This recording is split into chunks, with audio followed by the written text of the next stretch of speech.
Plasmic lets you create interactive experiences, and that starts with understanding state.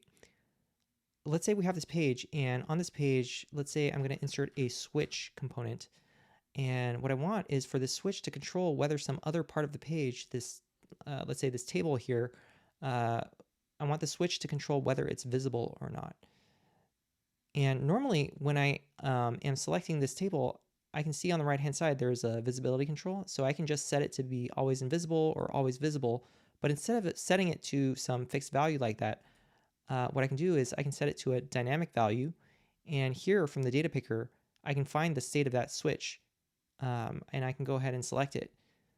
So what I've done is I've basically set the visibility of that table to always be bound to the state of that switch.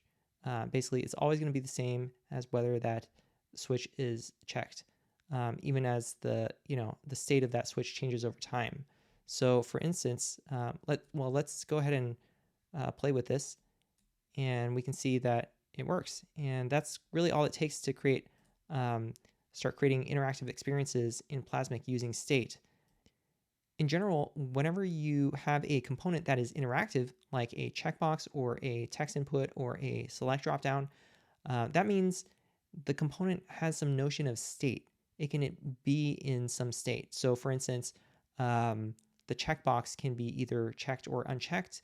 The state of the text input is what is the text that is currently typed into it. The state of the select is which option is currently selected.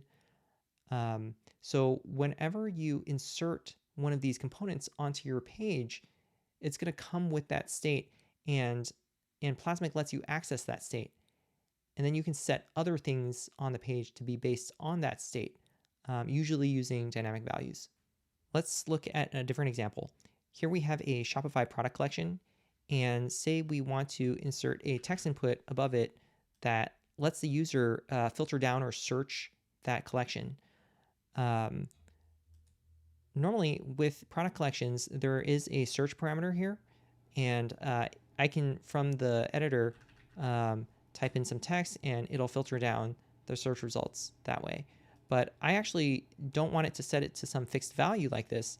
What I can do is I can again reach for a dynamic value, and from this picker, I can find the state of that text input.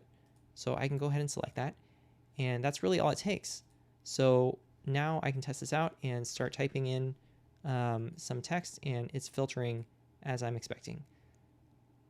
And that's really all it takes to start adding some interesting and useful interactivity to your designs.